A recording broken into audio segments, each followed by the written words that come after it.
हामी सरकारमा हुँदा सरकारमा पुग्नका लागि सरकारमा पुग्ने होइन, कसैलाई पगडी उठाउनका लागि, यो पदको पगडी उठाउनका लागि सरकारमा पुग्ने होइन, त्यहाँ पुगेर जनताको जीवनस्तरमा परिवर्तन ल्याउनका लागि चौतर्फी प्रयास गर्ने हो। ती कामहरू हामीले गर्यौं। त्यो जनताको बहुदलीय जनवादको प्रकाशमा गर्यौं। तर जनताको बहुदलीय जनवाद नामक पुस्तिकामा जे लेखिएको छ त्यो मात्रै होइन। अघि एकजना साथीले भन्नुभयो मदन भण्डारीको सोच्ने तरिका, एकदम ठिक भन्नुभयो। मदन भण्डारीको सोच्ने तरिकाले सोच्ने, मदन भण्डारीले त्यसलाई व्यवहारमा लगाउने तरिकाले लगाउने कुरा ठिक हो। त्यसै गरी अगाडि बढ्नुपर्छ। सोच्ने तरिका, दृष्टिकोण जसलाई हामी भन्छौँ, त्यो दृष्टिकोण अपनाएर हामी अगाडि बढ्ने हो। जनताको बहुदलीय जनवादको प्रकाशमा, प्रकाश भनेको बाटो होइन, प्रकाश भनेको बाटो देखाउने चिज। टर्च लाइट माथि हिँड्नु हुँदैन, टर्च लाइटले बाटो देखाएर बाटोमा हिँड्नुपर्छ। त्यसकारण हाम्रो मार्गदर्शक भनेको त्यसै माथि हामी चढेर उफ्रिने होइन, त्यसले कसरी धान्छ। त्यसकारण हामीले त्यसलाई मार्गदर्शक बनाएर त्यसको प्रकाशमा अहिलेका आवश्यकता, भोलिका आवश्यकता अनुसार त्यसको प्रकाशमा हामी अगाडि बढ्ने हो। त्यसले देखाएको बाटोमा अगाडि बढ्ने हो। देखाएको बाटो भन्दा हामी कहिले कहिले प्रतीकात्मक हिसाबले भन्ने गर्छौँ, सांकेतिक हिसाबले भन्ने गर्छौँ। शहीदको सपना पूरा गर्ने भनेको शहीदका उद्देश्यहरू, शहीदले जे उद्देश्यले आफ्नो जीवन अर्पण गर्नुभएको थियो ती उद्देश्यहरू पूरा गर्ने भनेको हो। उहाँले यो सपना देखेका थिए भनेर छोडेर जानुभएको छैन। उहाँको बलिदानले जे सङ्केत गरेको छ त्यो कुरा भनेको हो। त्यो 97 सालमा मारिएका शहीद हुन् अथवा त्योभन्दा अगाडिका 1906 सालदेखिकै कुरा गर्दा हाम्रा शहीदहरूले देखाएको बाटो र देश र जनताका हितको पक्षमा बाटो देखाउने शहीदहरू, हाम्रा अग्रजहरू, उहाँहरूले के भन्नुभएको थियो त्यो उदाहरण मात्रै होइन, उहाँले के भन्नुभएको थियो त्यो दृष्टिकोण के प्रस्तुत गर्नुभएको थियो, मुख्य कुरा त्यो हो। उदाहरण हामी किन गर्छौँ भने त्यसले दृष्टिकोण दिएको हुन्छ, त्यसले बाटो सङ्केत गरेको हुन्छ।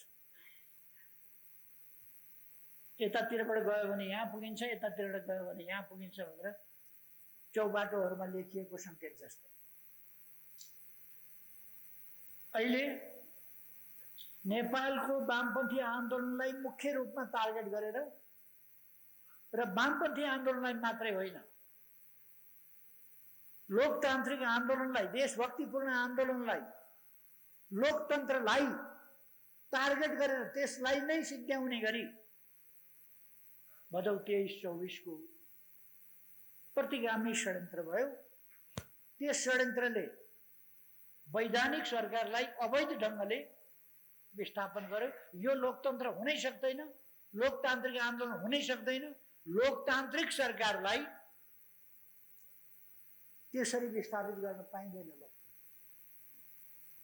सरकार बनाउने, अपदस्थ गर्ने, सरकार फेर्ने, सबै गर्ने संसद बलजफ्ती भङ्ग गरेर, असंवैधानिक ढङ्गले भङ्ग गरेर, वैधानिक सरकार भङ्ग गरेर असंवैधानिक सरकार गठन गर्न पाइँदैन। तर नेपालमा के भयो म धेरै व्याख्या गर्न चाहन्न। हामीहरूमाथि अनेक प्रकारका आरोपहरू गरिए, जनता असन्तुष्ट हुनुपर्ने गरी हामीले कुनै बदमाशी, कुनै नराम्रो काम गरेकै छैन। हाम्रा कमीहरू रहे, कतिपय कमीहरू रहे, कमजोरीहरू रहे, हामी आत्मसमीक्षा गरौँला। तर हामीले देश बर्बाद पार्यौं भन्ने भाष्य गलत हो। बर्बाद पारेनौं, अगाडि बढायौं।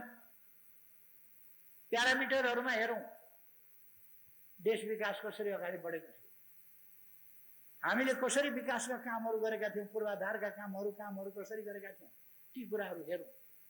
त्यसकारण हामीले गलत काम गरेर, देशद्रोही काम गरेर, देशका विरुद्ध काम गरेर जनताका विरुद्ध काम गरेर विकासका काम गर्न नसकेर अयोग्य भएर जनतामा असन्तुष्टि, युवाहरूमा असन्तुष्टि बढेको होइन। झुटा प्रचारहरू गरेर हामीले भ्रष्टाचार गर्यौं भनेर झुटा प्रचार गरेर अफवाह फैलाएर हामीलाई बदनाम गर्ने, चरित्र हत्या गर्ने कामबाट विस्थापित गर्ने। अघि नै मैले भने कसैले पक्ष पोषण गर्यो भने त्यसको सन्दर्भमा मन परी तथा नाम बोलेर हतोत्साही गर्ने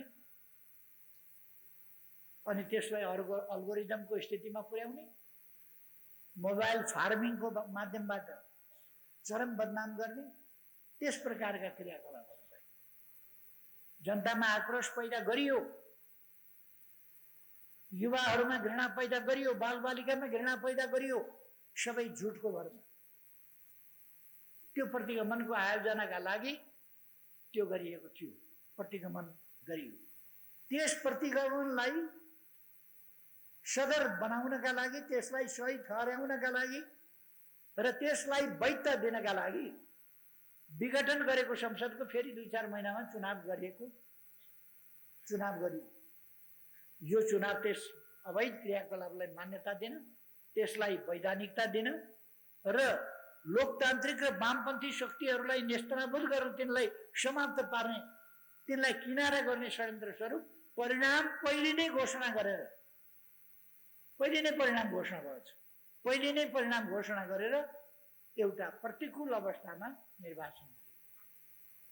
हाम्रो पार्टीले, नेकपा एमाले त्यसबेला वामपन्थी शक्तिहरूलाई आग्रह गर्यो, लोकतान्त्रिक शक्तिहरूलाई आग्रह गर्यो, यो निर्वाचन लोकतन्त्रका लागि होइन, वामपन्थी र लोकतान्त्रिक शक्तिहरूका लागि होइन, यो प्रतिगमनका लागि, प्रतिगमनलाई संस्थागत गर्न, त्यसलाई मान्यता दिन र अरू अगाडि प्रतिगमनलाई वैधानिक ढङ्गले अगाडि बढाउनका लागि यो निर्वाचनको आयोजना हुँदैछ।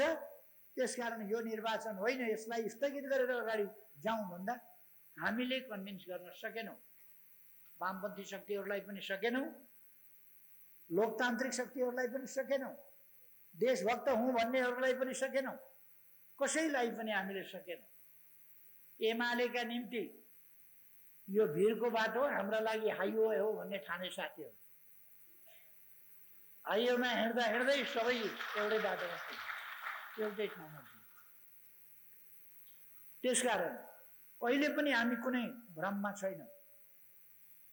अहिले यस प्रतिगमनलाई, यो प्रतिगमनको सिलसिला अगाडि बढिराखेको छ, यो देश विरोधी छ। हामीले छिमेकी भारतको सिमाना थुप्रै ठाउँमा मिच्यौँ अरे। कति झुट,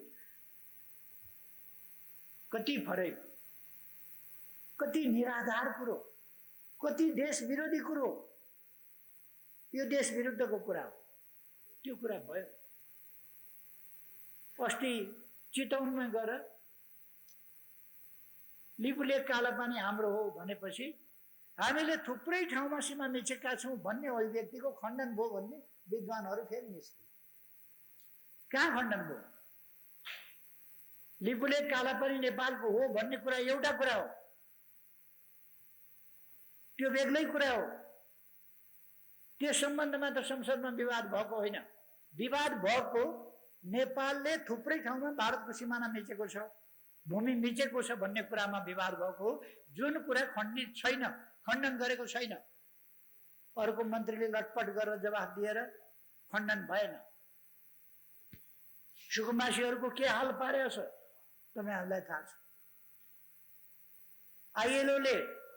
आईएलओ भनेको अहिले भन्दा 107 वर्ष अगाडि स्थापना भएको पहिलो अन्तर्राष्ट्रिय संगठन हो। संयुक्त राष्ट्र संघ भन्दा धेरै वर्ष पहिले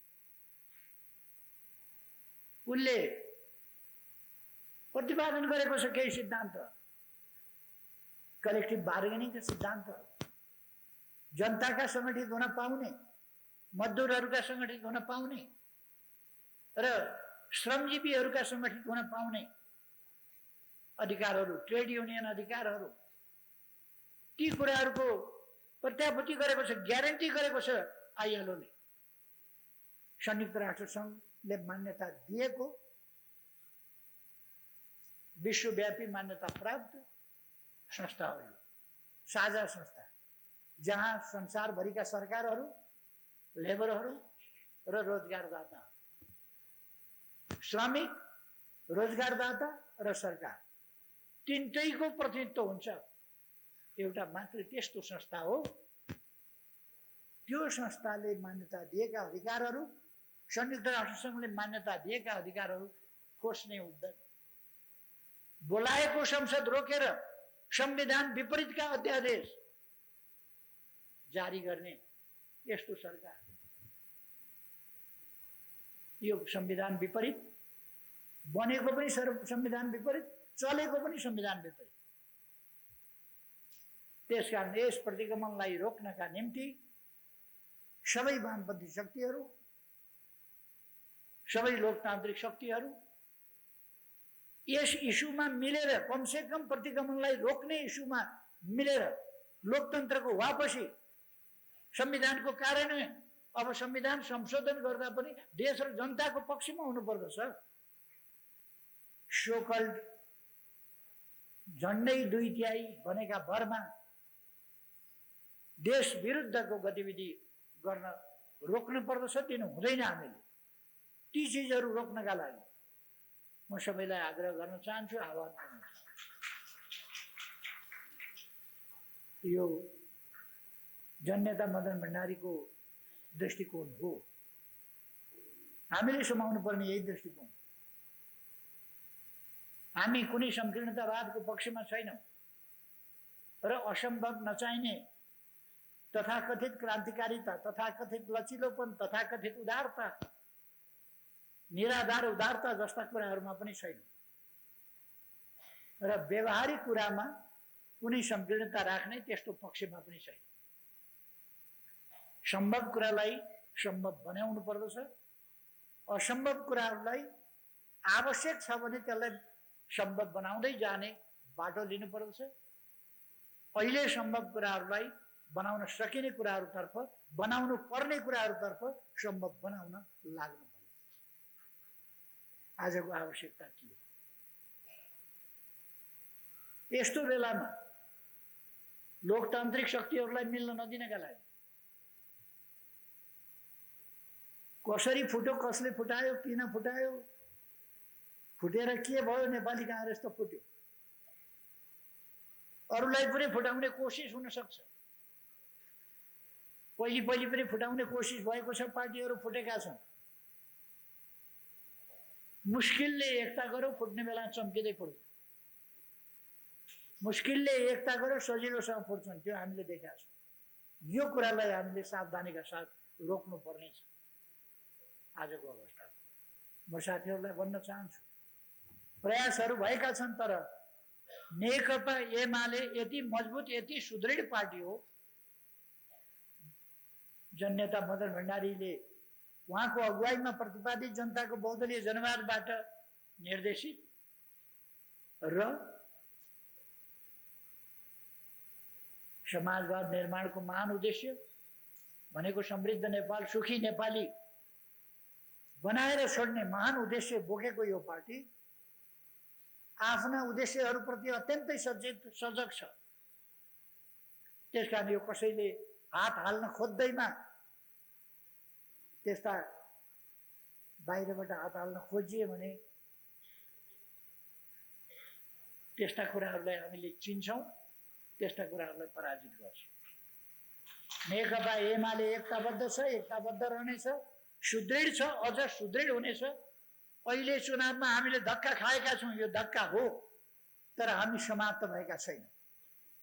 धक्का खानु र समाप्त हुनु एउटा कुरा हो। हामी अहिले लडेका छौँ, तर मरेका होइन। फेरि उठ्छौँ हामी, फेरि उठेर हामी प्रतिक्रियावादीहरूसँग लड्छौँ र पराजित गर्छौँ। यो कुनै लुकेको कुरो छैन। हामी विध्वंसको बाटोबाट होइन, रचनात्मक बाटोबाट, शान्तिपूर्ण बाटोबाट हामी अग्रगामी परिवर्तन तर्फ अगाडि बढ्छौँ। पश्चगामी, प्रतिगामी षड्यन्त्रहरूलाई पराजित गर्दै, धक्कालाई पराजित गर्दै फेरि धुलो टकटक्याउँदै उठ्छु। हाम्रो विजय अवश्यम्भावी छ। म धेरै लामो अब केही भन्न चाहन्न। यस कार्यक्रमको आयोजनाका लागि मदन भण्डारी फाउन्डेसनलाई धेरै धेरै धन्यवाद भन्न चाहन्छु र सबै साथीहरूलाई पनि धेरै धेरै धन्यवाद।